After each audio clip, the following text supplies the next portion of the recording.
আমরা আজ সকাল 11টায় ইউরোপিয়ান ইউনিয়নের অ্যাম্বাসেডর ওনার দাওয়াতে আমরা এসেছিলাম। এখানে 8টা দেশের যারা রাষ্ট্রদূত তারা ছিলেন এবং তাদের সহকারীরাও এখানে সহযোগীরাও ছিলেন। তারা মূলত বাংলাদেশের বর্তমান পরিবেশ পরিস্থিতি নিয়ে কথা বলেছেন, আমাদের কাছ থেকে কিছু গুরুত্বপূর্ণ বিষয় জানতে চেয়েছেন। তারা জানতে চেয়েছেন ইলেকশন ফেব্রুয়ারিতে যেটা হবে সেটার জন্য আমাদের প্রস্তুতি কীরকম আছে। একই দিনে সাধারণ নির্বাচন, কি ভাই রাখেন না একটু, সাধারণ নির্বাচন এবং রেফারেন্ডাম যদি একই দিনে হয় সেখানে কোনো প্রবলেম হবে কিনা। আমরা বলেছি যে আমাদের দেশের মানুষ ততটা এখনও কনসাস না, এই জন্য একই দিনে দুটো নির্বাচন হলে দুটা নির্বাচনে ক্ষতিগ্রস্ত হওয়ার আশঙ্কা আছে, ভোটার টার্নওভারও কম হতে পারে। এই সমস্ত কারণ সামনে রেখেই আমরা বলেছিলাম দুটো নির্বাচন আলাদা আলাদা হওয়া উচিত।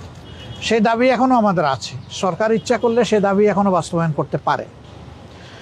তারা আরও জানতে চেয়েছেন যে পিআরের ব্যাপারে আমাদের অবস্থান কী। আমরা বলেছি যে পিআর আমাদের দাবি, আমরা এটা জনগণের জন্য করেছি, দলের জন্য নয়। এমনকি আমরা যদি জনগণের ভোটে নির্বাচিত হয়ে আল্লাহর ইচ্ছায় ক্ষমতায় যাই, ক্ষমতায় তো আমরা বলি না, দেশ সেবার সুযোগ পাই, তাহলে আমরা তখনও পিআর বাস্তবায়নে আন্তরিকতার পরিচয় দেব। তখন এটা হবে না যে আমরা তো জিতে গেছি, এখন আর পিআরের দরকার কি। অতীতের যে কালচার এটাকে আমরা পাল্টে দিতে চাই। মানুষ এখন অনেক রাজনৈতিক দলের কমিটমেন্টের উপরে আস্থা রাখে না, বলে যে আপনারা আগে তো গিয়েছেন ক্ষমতায়, আমরা দেখেছি আপনারা তো কমিটমেন্ট রক্ষা করেন না। এই যে একটা ব্যাড কালচার হয়ে গেছে, এটাকে পাল্টানোর দায়িত্ব কাউকে না কাউকে নিতে হবে, সেই দায়িত্বটা আমরাই নিতে চাই, আপনারা দোয়া করবেন। তারপরে তারা জানতে চেয়েছেন সমাজের বিভিন্ন অংশের মানুষের প্রতিনিধিত্ব কিভাবে হবে, সকল মানুষের সিকিউরিটি কিভাবে নিশ্চিত হবে, রোহিঙ্গা সমস্যার সমাধানটা কিভাবে হবে, এ নিয়ে আমাদের কি চিন্তা ভাবনা। নির্বাচন পরবর্তী সময়ে যদি আমরা নির্বাচিত হই তাইলে প্রথম 100 দিনে আমাদের জনগণের প্রতি কি বক্তব্য থাকবে, কি করণীয় থাকবে, এই বিষয়গুলো তারা আমাদের কাছে জানতে চেয়েছে। তো আমরা বলেছি যে আমাদের সব কিছুই ফ্রেম করা আছে, আমরা ওয়ান টাইম যখন যেটা প্রযোজ্য সেটা আমরা সামনে রিলিজ করব।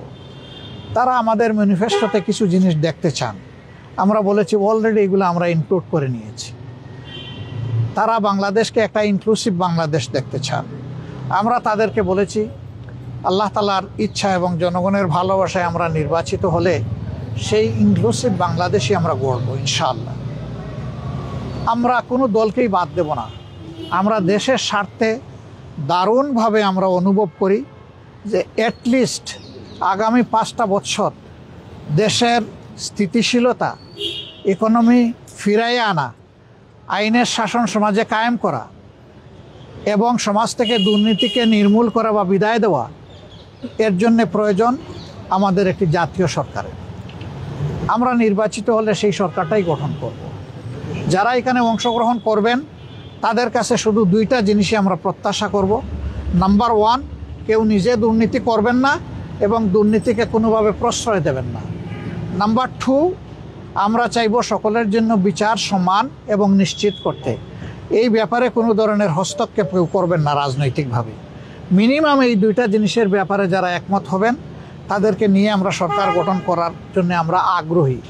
আমাদের আপত্তি নাই না, আমরা আগ্রহী, সেটা দেশের স্বার্থে। এমনকি আল্লাহ যদি ইচ্ছা হয় যে 200 আসনেও আমরা বিজয়ী হয়ে যাই, তারপরে আমরা এটি করবো ইনশাআল্লাহ। এবং দেশবাসীকে আমরা আশ্বস্ত করতে চাই, অতীতে যা হয়েছে হয়েছে, এখন সারা দেশবাসী আমরা ঐক্যবদ্ধ দেশের স্বার্থে, আমাদের আগামীর প্রজন্মের স্বার্থে। যুব সমাজের যে অ্যাসপিরেশন, তাদের যে আকাঙ্ক্ষা, এই আকাঙ্ক্ষা কোনোভাবে যাতে ব্যাহত এবং আহত না হয় সেই ব্যাপারে আমরা দারুণ শ্রদ্ধাশীল। তারা job creation, migration, education exchange, economic rebuild, এই সমস্ত বিষয়ে তারা কথা বলেছেন এবং তাদের সাজেশনগুলা, তাদের কথাগুলা আমাদের কাছে দারুণ আন্তরিক মনে হয়েছে। তারা আসলেই বাংলাদেশকে ভালোবাসে, তারা একটা বাংলাদেশকে বেটার বাংলাদেশ হিসাবে আগামীতে দেখতে চান। আমরা যেন দেশ এবং বিদেশের সকলের আশা আকাঙ্ক্ষাকে আমরা সম্মান করতে পারি এবং সকলের আশা বাস্তবায়ন হয়, আপনারা দোয়া করবেন। আমরা আমাদের রাজনীতি দলের জন্য করি না, ব্যক্তির জন্য করি না, আমাদের রাজনীতি জনগণের জন্য, এবং এটা আমরা কথায় নয় কাজেই প্রমাণ দিতে চাই। আল্লাহ যেন সেই প্রমাণ দেওয়ার শক্তি আমাদেরকে দান করেন।